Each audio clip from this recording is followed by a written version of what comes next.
ke plasma jajakannya. Di sini bisanya knockdown, Jarsnya melakukan spray down ke arah Iconic di sana.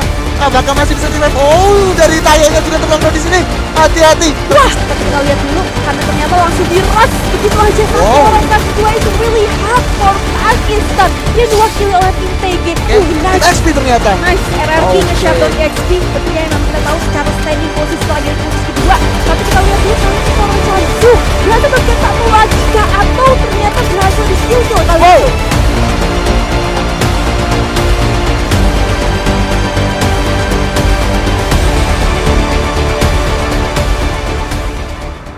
Ini dia pesawatnya dari arah Mill menuju ke Graveyard.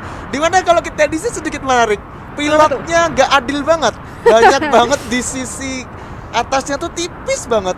Kalau kita lihat Onyx-nya, bakalan kita main critical. Wow, ini makanan buat Indonesia harusnya. Bisa lah ya Onyx. Ini yang gue bilang, menariknya juga si critical itu kalau misalnya di game pertama Liga Nasionalnya itu memang sempat turun di posisi arah Cape Town atau arah Kota Tua menuju Sentosa. Walaupun ujung-ujungnya rotasi kedua mereka adalah ke Sentosa. Dan sekarang dia bertabrakannya VOV-nya sama Onyx yang gue percaya Bisa. Indonesia yang udah natakin critical berkali-kali bisa lah. Ayo. Bisa. Dan kalau kita di sini Bima Saktinya ternyata dari tim Knockout-nya bakalan juga ketemu tim XP. Dimana dari Ponggotnya udah melakukan spray ke arah Emerald tapi masih sedikit miss. Nah ini dia. Ini sebenarnya gue yakin dari critical-nya dia mau ke arah Sentosa seperti yang lo mention tadi. Iya emang pengen ke arah Sentosa. Cuman itu rumah dia soalnya. Dibegal sama tim Onyx di sini. Yap, dan oke, kita geser dulu nih di itu ya poin eliminasi. Tadi gue ngelihat kalau misalnya tim EXP ternyata lumayan berdarah-darah dan auto knockout berhasil mendapatkan juga. Ini menarik karena tim EXP ini adalah PR-nya Indonesia sekarang. Jadi perlu kita perhatikan juga nih gugur nggak gugurnya dia. Iya. Terus tapi yang sebenarnya patut digugurkan di awal tuh King of Gamer sih. KOG tuh dia dari tadi konsisten banget gitu loh. Jadi ini kalau misalkan dari KOG sampai match keempat ini masih konsisten, itu bahaya banget.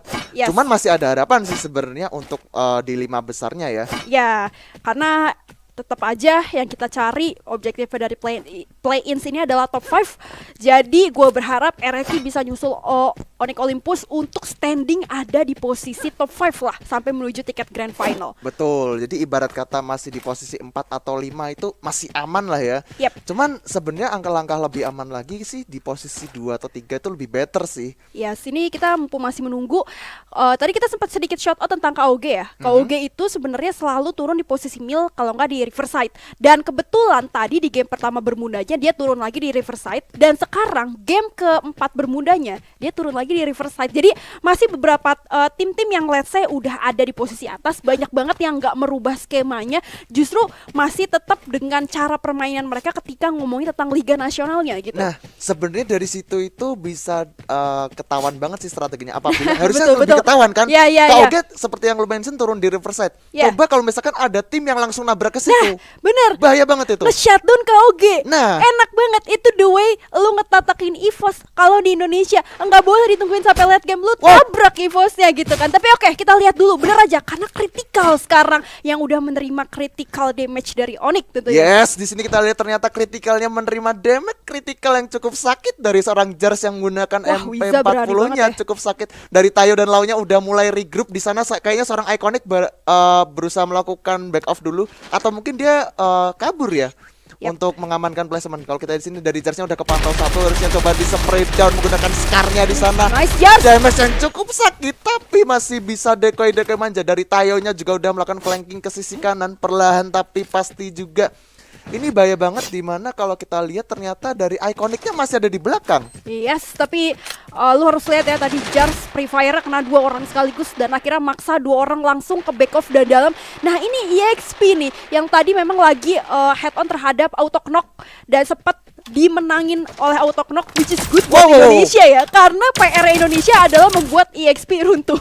Tapi ternyata EXP masih bisa memberikan sebuah perlawanan yang signifikan juga untuk di early game.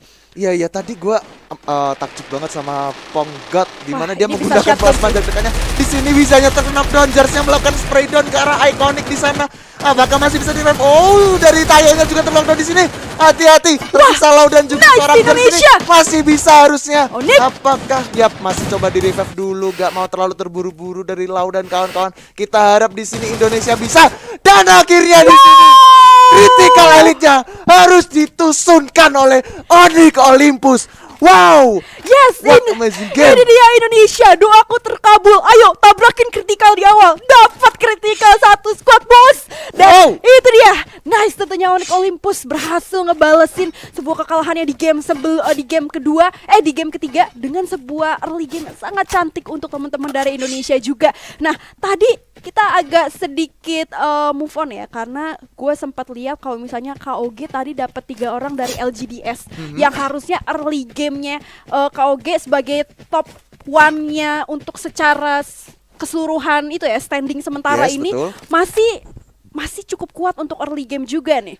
Yes, di sini ternyata di kawasan Mars Electric dan juga Factory-nya ada tim TG yang bakalan bertemu dengan tim XTZ, di mana kalau kita lihat ternyata ada knockdown satu dari tim For You-nya di sana. Kayaknya nggak bakalan dilepas dan langsung di end begitu saja. Ini bakalan sulit banget untuk For You dan mereka memilih untuk back off dulu menggunakan mobilnya, mencari tempat aman dan mengamankan placement point. Tapi hati-hati, di sini ada BTS yang udah melakukan spray down ke arah mobil. Udah terkena headshot, damage yang cukup sakit banget. Dimana kalau kita lihat ternyata For You-nya serba salah, udah ditungguin juga di spray down oleh seorang BO di sana dan mobilnya hancur begitu saja. Ini posisinya kalau kita lihat Ravalda, di bagian tower ternyata ada XP Caramel yang udah nungguin juga. Nah, ini last man standingnya EXP ya, karena tadi yang sebenarnya dia sempat posisinya dijepit untuk oleh teman-teman auto knockout, tapi kita pindah POV-nya ke Onyx tadi, jadi gua nggak ngeliat, cuman gua ngeliat ada satu notification kill di mana si EXP ini masih bisa nge-clutch, dan itu yang ngebikin posisi 1 versus 2 si EXP yang memang lagi di standing keseluruhan ada di posisi kedua, langsung masih bisa secure placement dengan satu orangnya di posisi tower tadi gitu. Iya, waduh.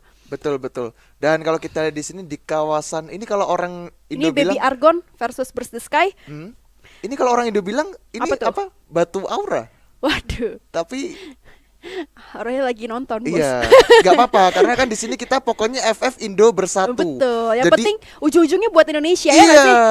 Jadi mau kalian itu fans dari e-sport apapun, pokoknya tetap dukung Indonesia karena di sini memang FF Indo bersatu. Wah, ini bahaya banget sih. V-Gamingnya udah nyamperin ke arah labirin di mana di situ ada tim For You ternyata bakalan coba dimasukin aja oleh seorang The Club di sini. Bahaya banget, tapi kayaknya udah tahu, harusnya udah sedikit mundur dulu, coba di timer dulu, dimasak dulu geraknya oleh seorang The Club di sana.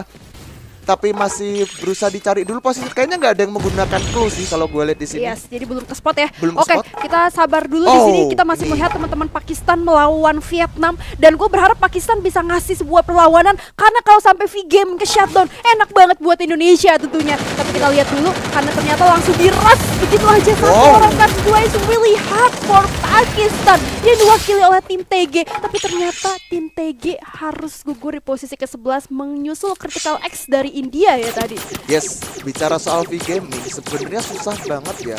Karena tadi kalau kita lihat itu 4 versus 2. Jadi udah chance yang besar banget sih untuk V-Gaming memenangkan pertarungan di kawasan labirin. Dan ternyata kalau kita lihat di sini RRQ-nya yang biasanya turun di center of the map di peak ya. Dia akhirnya turun juga di kawasan pinggir. Tadi kayaknya di observatory kalau nggak gua. Iya, berarti ini masih sama kayak di Bermuda yang pertama ya. Di Bermuda yang pertama yang tadi RRQ sempat ketemu sama LGDS dan juga sempat ketemu V-Gaming dan akhirnya sempat ngeratain LGDS dan dapat beberapa V-Gaming kalau kita berbicara tentang game 1 Bermuda. Tapi ternyata LGDS-nya di sini jadi makanan buat teman-teman KOG di posisi atas map, di posisi shipyard, karena tadi memang si LGDS turunnya di situ dan ternyata ketemu KOG-nya juga di situ. Dan di sisi lain V-Gaming-nya di sini udah rotasi pakai kaleng, sebuah skenario yang basic ketika kita mau jemput zona dengan menggunakan satu alat kendaraan yang lebih cepat ya. Nah ini Burst the Sky juga lumayan PR karena dia secara standing lagi ngejar nih, lagi naik posisi Indonesia, lagi naik buat ngejar posisi Indonesianya. Yes, gue setuju banget. Dan tadi kalau gue sempet lihat itu di kawasan Batu Aura, dangernya udah di spawn gitu aja. Ini bahaya banget Gak sih ada untuk tim kompon BTS. kan? Ini kayaknya Gak ada atap. gak ada atap. Bahaya banget sih kalau misalkan gue harus melihat player ini terknockdown oleh danger. Karena danger sekarang itu bisa gue bilang serem banget sih, knock end boy. Bukan boy ya, maaf, girl. Saya sis ya. Nggak, ini sedikit Nggak apa-apa relaksasi. sih. Saya emang sudah tidak pernah dianggap wanita ya kadang-kadang. Oh. Oke, tapi ini menarik, ada Baby Argon, Baby Argon yang dari Malaysia, kemudian ada XTZ juga, ini dari India, adalah satu-satunya perwakilan India di game keempat sekarang karena Critical X-nya udah gugur duluan ya tadi. Kemudian masih ada Burst the Sky juga yang kita tahu dia salah satu perwakilan Vietnam yang lagi naik bersamaan dengan saudaranya V Gaming. Nah, ini RRQ yang udah tadi juga dia sama skemanya ketika dia ngambil map kiri atas, lalu akhirnya next rotationnya basic lewat Bima Sakti Trip juga. Bima Sakti Trip tadi tempat drop pointnya si EXP, tempat drop pointnya juga auto knockout. Tapi perlu diingat auto knockout udah lumayan berdarah-darah sama si EXP tadi. EXP juga tersisa 1 orang. Yap. Nah, jadi harusnya masih bisa disusul sih. Nah, bicara soal auto knockout, tadi kita udah sempat lihat di mana auto knockoutnya dia mengamankan kompon di kawasan rumah L yang ada di Bima Sakti. Tapi dari RRQ-nya nggak coba rotasi ke sana. Kayaknya dari tim RRQ-nya dia mungkin bakalan sedikit holding position di sini, atau mereka memilih holding position di kawasan rumah sabun yang ada di pik sana. Gue senang sih RRQ di sini udah lebih sabar. Betul. Udah lebih bermain dengan menurunkan ego, jadi nggak masalah untuk lebih decide menuhin research di awal-awal, cari glue wall sebanyak-banyaknya juga, terus menuhin medical kit, dan sampai akhirnya kita menuju middle game minimalnya udah cukup kuat gitu, dan nggak terlalu ngeras lah, posisinya agak ditahan gitu emosinya. Ya, karena kadang juga kalau nafsu itu nggak baik juga ya. Yeah. Terkadang dari RRQ dan Onyx sedikit harus mencari momen yang pas di mana ketika mereka harus maju melakukan clash. Sebenarnya paling enak itu jadi third party sih, ketika lagi ada peperangan kita berusaha melakukan steal kill, kemudian kita bisa menculik satu persatu, itu lebih better ketimbang kita lagi perang ternyata ada orang ketiga, orang keempat dan seterusnya, itu malah gak cuan banget sebenarnya. Ya, tadi kalian sempat lihat ya, itu ada 3 poin eliminasi yang udah di-secure sama KOG. Itu adalah poin terhadap LGDS. Tadi Riverside merupakan tempat drop pointnya teman-teman KOG yang sekarang dia udah masuk ke arah center of the map juga. Artinya next zone-nya mereka udah pada baca juga dari predik kalau misalnya akan bersinggungan juga Indian of the Story-nya di posisi pick. Tapi ternyata masih ini benar-benar sekeseluruhan tim agak cukup defensif menuju middle game-nya, karena memang udah harus ngejar point placement sih kali ini, mengingat ini udah masuk ke pertengahan game gitu. Iya, bisa dibilang ini game keempat. Gak terlalu seagresif di match-match sebelumnya ya. Kalau kita di sini memang dari kebanyakan tim itu mereka memilih untuk menahan di komponnya masing-masing. Karena sejujurnya kalau misalkan ini kompon ada di tim BTS itu bakalan enak banget sih posisinya, karena dia bisa dari vision dari arah pick juga bisa, dari arah Pochinok bisa. Cuman yang jadi masalah adalah di sini tempatnya terlalu open. Yes, mungkin yang so far masih cukup paling enak juga di sini KOG ya, karena KOG masih dapat 1 kompon kuat, dan di sini Burst the Sky seenggaknya advantage mereka dalam mereka bisa dapat posisi di atas ataupun di posisi lower ground. Nah, ini Baby Argon juga sebenarnya masih enak. Ini adalah tempat yang kita tahu rumah lantai 2 yang cukup kuat untuk defense dan susah banget buat matahin peperangannya, let's say dari rumah lantai 1-nya. Jadi Baby Argon juga so far masih cukup enak, dan masih enak juga buat teman-teman dari KOG sih, terutama yang sebenarnya dapat banget rumah labirin yang masih tengah-tengah dari zona itu sendiri gitu. Iya. Ini zonanya bener-bener kalau menurut gue sih agak sedikit gak adil, karena oke lah mereka mendapatkan beberapa kompon yang menarik ya. Cuman di sini yang bakalan menjadi sulit adalah untuk tim XTZ mungkin yang bakalan mencoba masuk ke arah rumah sabun. Karena kalau kita lihat tadi RRQ-nya juga sempat mau masuk ke arah rumah sabun, tapi gue belum tahu sih dari RRQ-nya mereka masih berada di kawasan Bima Sakti yang tadi ada gubuk kecilnya, atau mereka udah rotasi ke arah kompon berikutnya.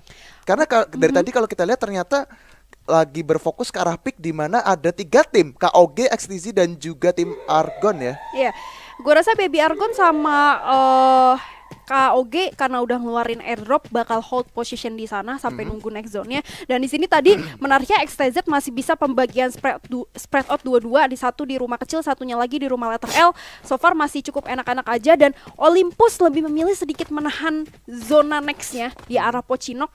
Dia harus, dan yang gue suka dari Olympus adalah mereka ngebiarin fight dulu di arah depan, baru habis itu dia masuk dengan sangat sabar sampai setelah teman-teman yang ada di dalam zona itu udah pada berperang dan gak fokus terhadap posisi Onyx yang tiba-tiba secara sneaky masuk. Dan ini yang berusaha untuk dilakukan sama Olympus ketika dia di Bermuda pertama tuh ya. Dia juga ngebiarin teman-teman dari saat itu dari Critical X, pokoknya ada 2 orang yang lagi fight di arah rumah sabun di Bermuda pertama, dan itu ditungguin aja sama teman-teman dari Onyx, dan Onyx jadi third party udah tinggal menonton gitu kan. Yap, dan ternyata di sini tim BTS-nya fokusnya teralihkan oleh tim VGM yang berusaha masuk menggunakan mobilnya sana. Wow, damage yang cukup sakit sekali dari seorang Daklop di sini, dan BO-nya juga udah melakukan tapping aja. Dan di sini kayaknya Onyx punya peluang untuk menjadi third party nih. Yes, Onyx ketika mendengar suara firing kayak gitu udah langsung gak pengen buang waktu. Dia langsung ngambil kesempatan untuk ngambil step ya, biar pertama gak terlalu di aware dan siapa tahu bisa steal kill. Tapi ternyata seorang Laul justru harus menerima damage balik. Di sisi lain juga di arah high ground-nya itu udah ada Baby Argon kali ini. Iya. Baby Argonya udah nungguin Onyx juga. Ini bakalan susah banget sih sebenarnya untuk Onyx, kecuali dari Onyxnya bisa menunggu momen di mana XTZ ya. Ini bisa karena si Baby Argon ini dia lagi fight sama si XTZ, sama si India ini. Betul. Dan menariknya Olympus harusnya masih bisa jadi third party, tapi ternyata Baby Argon perwakilan dari Malaysia nggak bisa dibiarin begitu aja karena dia udah aware sama kedatangan teman-teman Onyx Olympus. Yap, ini bakalan sedikit susah banget untuk tim Onyx dan kawan-kawan, di mana LGDS harus puas di posisi ke-10 juga. Ini udah zona ke-4 mau ke-5. Oh, Wizanya ter-knockdown begitu saja di kalau kita lihat. Dan Jersey berhasil 1 point kill, tapi Jersey harus dibalikin ke knockdown juga. Tersisa Tayo dan juga Lau di sini. Apakah masih bisa masuk ke dalam zona ini? Bakalan susah banget. Tersisa Tayo seorang diri, bakalan menjadi the last standing man. Oke, dari Tayonya nggak mau terlalu terburu-buru juga. Dia masih coba holding, menunggu momen yang tepat untuk masuk ke dalam zona. Karena hati-hati Tayo.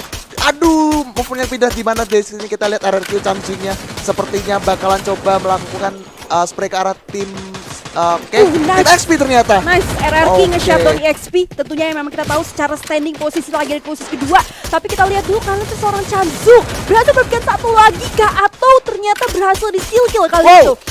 Wow. Akhirnya di sini BTS-nya harus pulang juga. Auto knockout-nya pulang di posisi keempat juga. Di sini RRQ masih bisa buya. Tersisa 3 tim. Come on Indonesia. FF Indonesia bersatu. Come on, komen yang banyak guys. Pokoknya ini Indonesia harus bisa buya sih. 6 poin kill udah diamankan. Baby Argonya juga harus pulang. Tersisa 2 tim. Indonesia harusnya bisa sih. Tersisa RRQ dan juga tim KOG. Ini dia. Pulangkan KOG. Ya, let's go shutdown di KOG from Thailand tentunya, di mana seorang O'Connor juga udah ke speed 3-1 karena berusaha untuk mesecure secara placement juga, dan O'Connor langsung memberikan sebuah sedikit spread out dari arah yang cukup jauh. Udah ada backup support juga dari 3 teman-teman RRQ Hades dari sisi kanan. Berhasil menok 1 orang lagi terhadap Thailand kali ini. So, Indonesia kita masih berusaha untuk lihat juga dari kapten kita Sangley Galak yang berusaha untuk ngasih backup support dari sebelah kanan, tapi hati-hati di arah depan udah ada yang keras juga dari posisi KOG. Yes, kalau kita di sini lagi Galaknya masih mencoba melakukan distraksinya, coba di spray down di sana, coba dimasak dulu ke granatnya. Oh, kandernya berhasil mendapatkan seorang Osaka di sana. Aduh, granatnya mantul, Bapak lagi Galak. Apa yang terjadi? Hati-hati, coba di jump shoot yang cukup baik. Dan 1 di sini langsung diantar Mamun. Tersisa 1 lagi. Come on Indonesia. Kau bisa. Lagi Wow, RRQ. Oh ya, di posisi ke-1. Wow, what amazing game. RRQ Hades berhasil mendapatkan buyanya. Legailot menjadi MVP dengan 7 poin kill. Wow. Ya, ini dia Legailot membuktikan sebuah kapten terkuat di bumi. Dan gimana ya man, gue merinding di sekolah. Lo ngerasain gak sih? Gue sampai kayak pengen nangis melihat sebuah performa yang dilakukan oleh teman-teman RRQ. Di sini RRQ yang kita tahu